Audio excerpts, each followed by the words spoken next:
Hello YouTube, welcome to another video. It's about time I started work on my next battery, homemade battery, which I will be making out of these 18650 cells.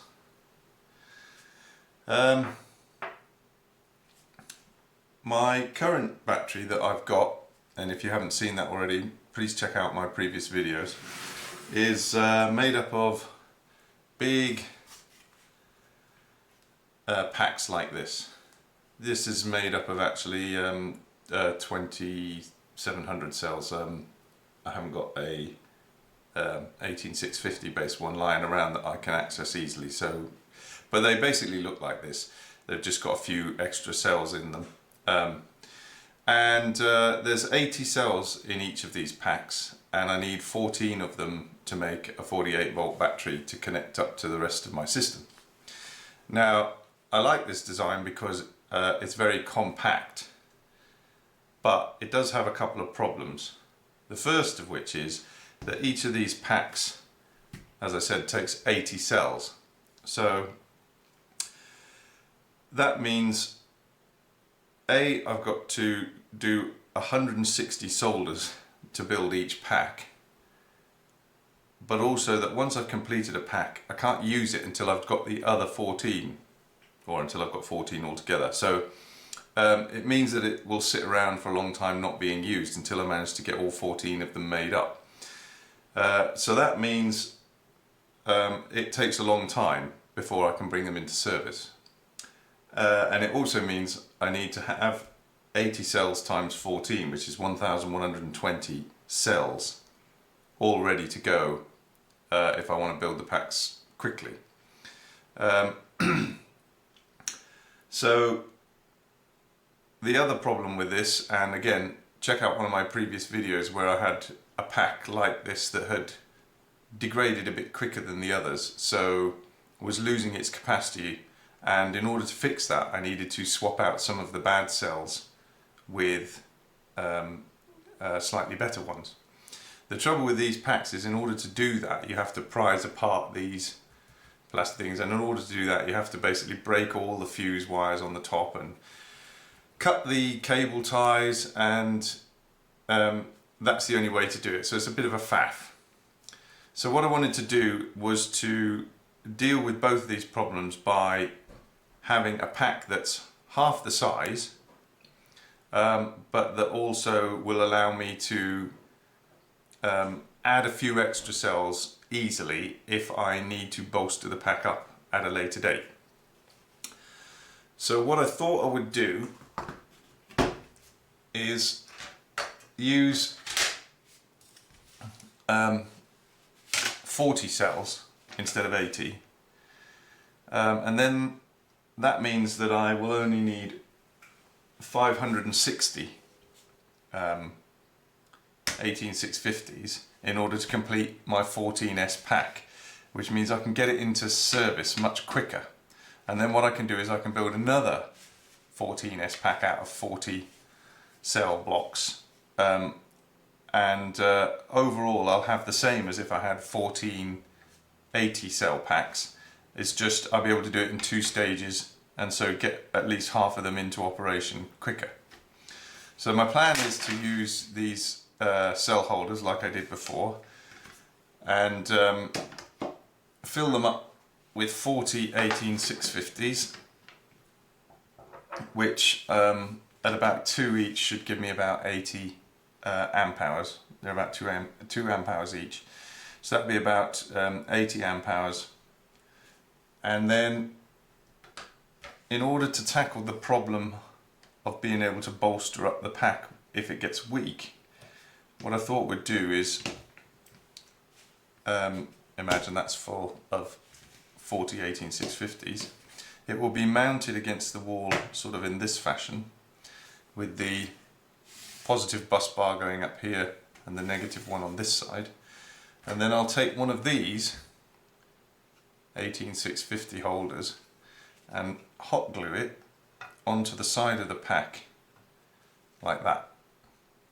So what this will allow me to do is it'll give me a space for 4 additional 18650s that I can pop in and out of here if I need to bolster the pack up. So if I find that this pack was, say, had dropped by 2 amp hours more than all the other packs in the battery when it's finished, I could just plop in an 18650 in there with 2 amp hours, and that would bring the pack back to about the same level.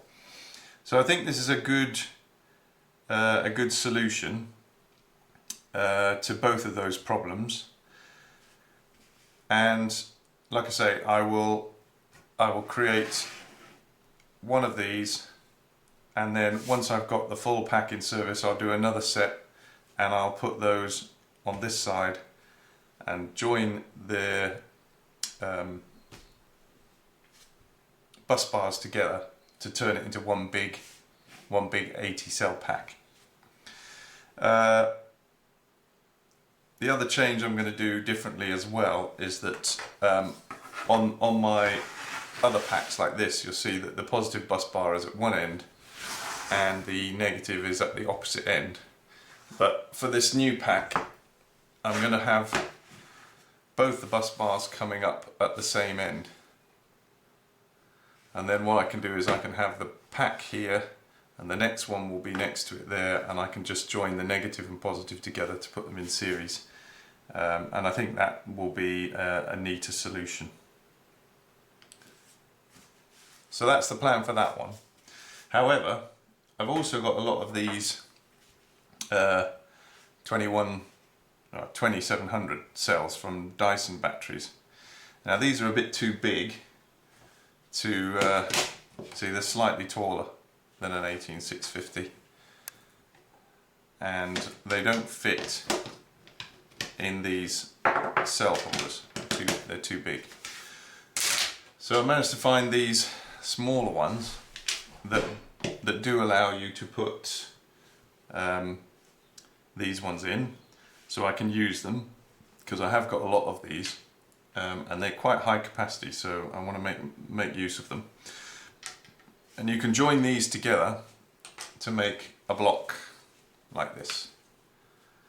So it's approximately the same size as this one, slightly wider and slightly shorter. Now I can either make a complete rectangle like that, but that is actually going to be too much capacity because these are so much more capacity than the 18650s that I have.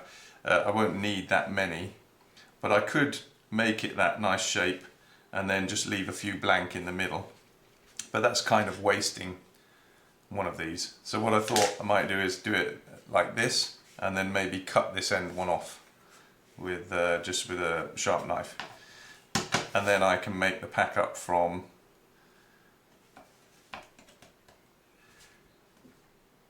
32 of these, which would be more than enough to equal 40 of the 18650s in terms of capacity. And again, with these I'll still do the same thing and stick one of these on the side as well, just to give me that ability to bump up the pack if it's not level with the others. So that's the plan. I also have these old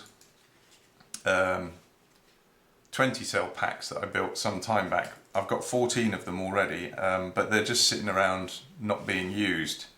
So rather than just leave them there doing nothing, and in order to reuse not just the cells but the holders, what I thought I'd do is take the 14 of those and combine them into blocks of 2, which would give me 7 full packs already. And so I'm halfway to doing my first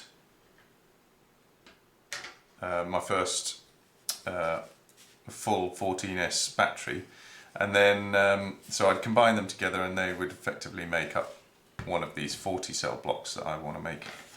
So I'll have to take these apart, which just cut the cable ties and take the bus bars off and take this wire off the bottom as well, and then that will be ready to go.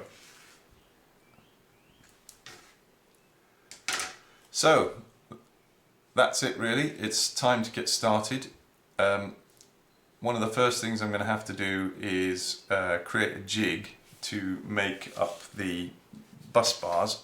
So this sort of bus bar here, I need to make a jig because I'm going to have to make 28 of those just to make the first battery. So I need a repeatable wooden jig that I can bend the wire around to make them all consistently the same length and the same width. So the first thing I'll do is to make one of those jigs, and then I guess I'll start taking apart these blocks, or maybe I'll leave that till the end. Maybe I'll just start building up my the first of my new packs. So I've got enough cells already pre-tested, a whole lot more on the go. So I think I should have enough to get a 14S pack built relatively quickly, and then I can get that into service and join it up with the rest of my Powerwall. So that would give me, these would be 80 amp hours. So 80 amp hours at about 50 volts nominal. So what is that? That's about 4 kilowatt hours of storage. So that'll give me an extra 4 kilowatt hours of storage in the shed, which as we're approaching summer now and I seem to be having lots of spare electricity from the solar panels, will be a really good thing. Okay, so let's get started. Okay, so I've got this jig that I made before when I was making these big packs to make this bus bar here. So as it's going to be essentially the same, just a bit shorter because the pack is only going to be made of 40 instead of 80 cells, I can start with the same basic jig and then just maybe move these central screws to where it needs to be. So I've got a piece of 10mm squared earth cable, which is what I use for my bus bars. It's only a small piece and it's not really enough to thingy, but it'd be enough to do the measurements that I need. And so what I'll need is to have it going up there and up there, with enough protruding from the end here to add a lug on the end so that they can be clamped together. So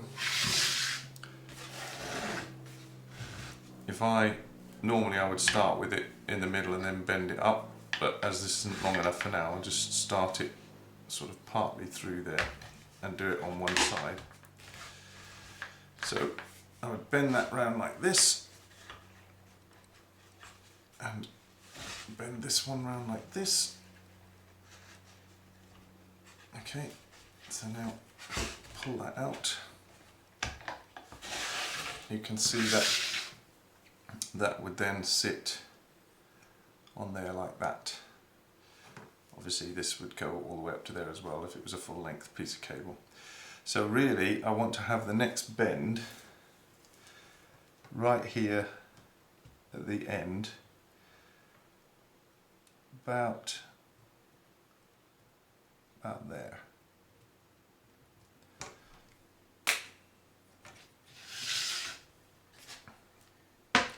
So if I pop that back in there, then really this screw is almost at the right position already. Maybe needs to come up just a little bit more.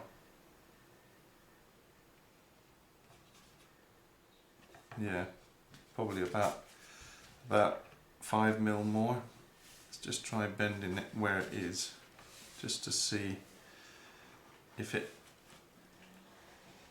does produce a nice, because actually it might be fairly good.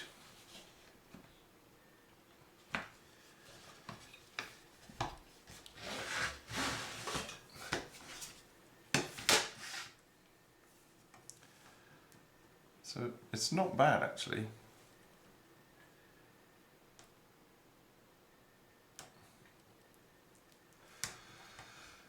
Yeah, I think I might, rather than try and move that screw, I think I might just leave that where it is, because that has actually come up pretty well.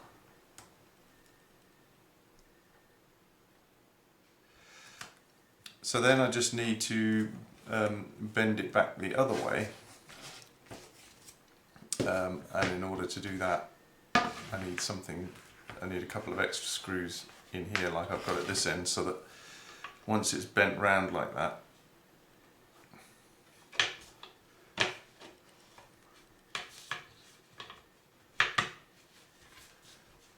you can then bend it back the other way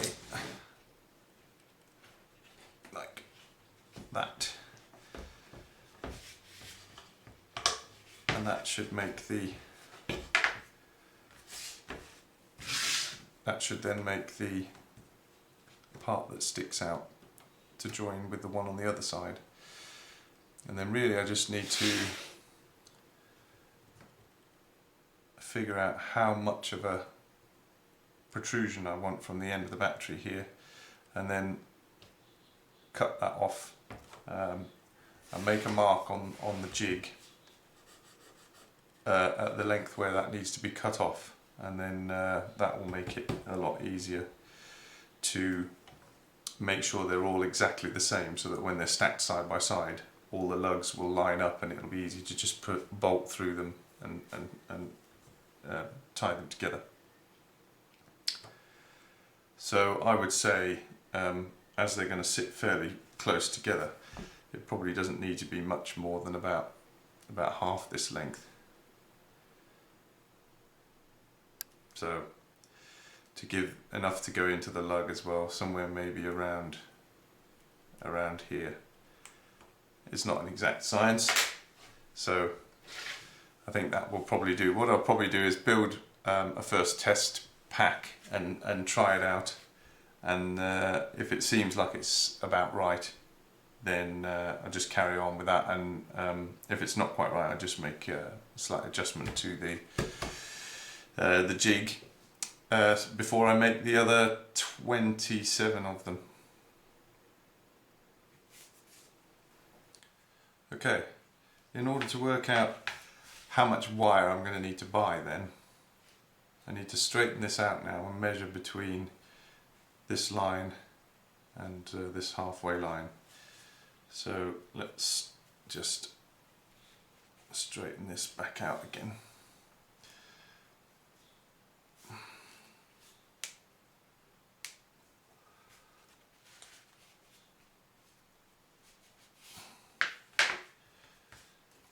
Okay, so we need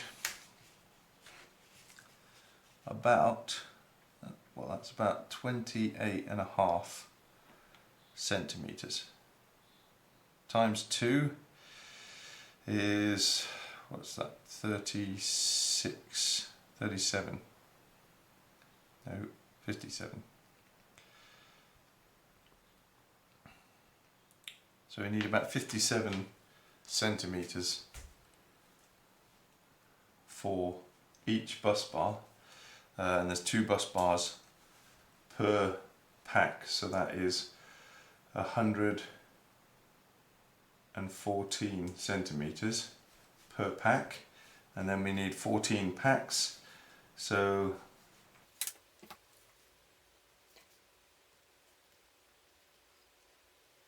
we need 16 meters of cable. 16 meters of cable to make the full battery. Maybe 17 just to be on the safe side. I just managed to get a 25 meter roll of 10mm earth cable for just £23, so I'm pretty happy with that. Let's go and start making some bus bars.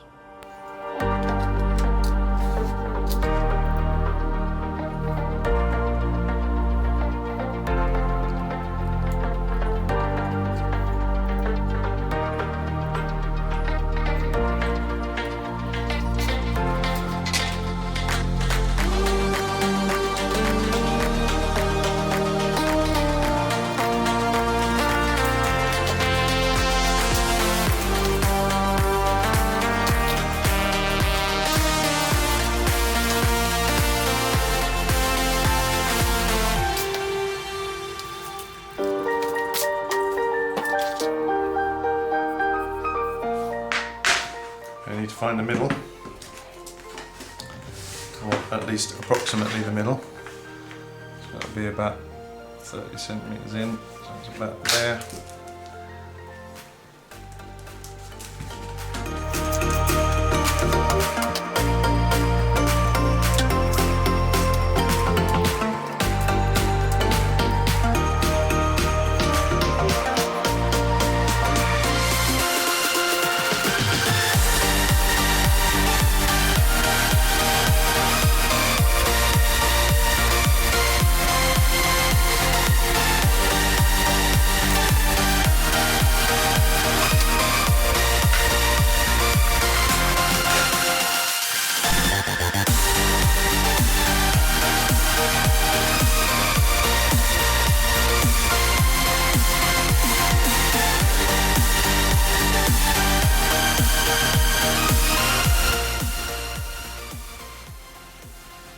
That's pretty good.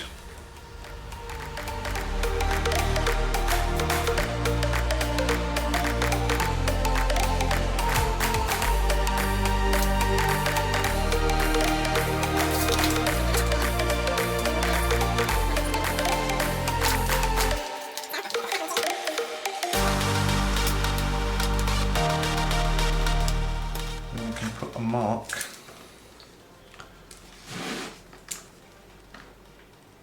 on the jig there, and that's where it's got to come, all of them have to come up to.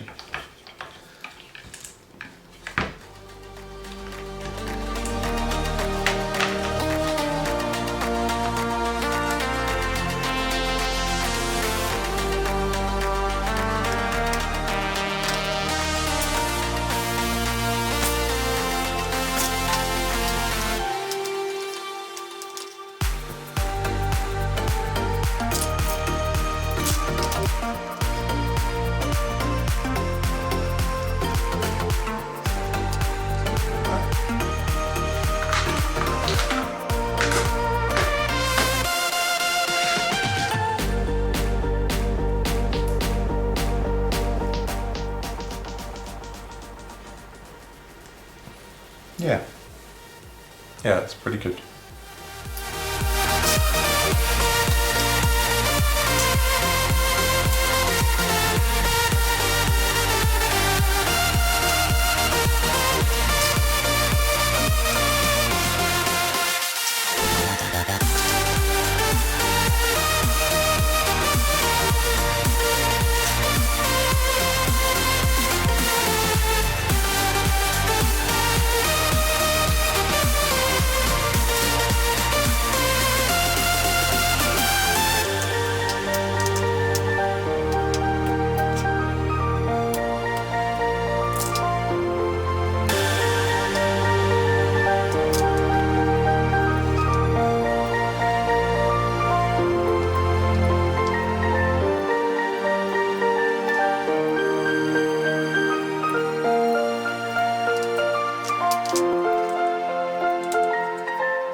So I just use black tape to signify that this will be the negative bus bar. When I do the opposite one, I'll obviously use red tape. But there we go, that's one finished. Let's see what that would look like. So it would go on this way up with the flat side of the lug facing away from the pack, and then it would cable tie down there like that, and then the next pack that would go on the wall like that. The next pack would be here, and the two things would bend together and have a bolt through to join them together. Yeah, that's it. So now I just need to make another 27 of those, but I'm not going to do that in this video. You'll have to catch that in the next one. Please like, comment, share, subscribe, and I'll see you on the next video. Cheers!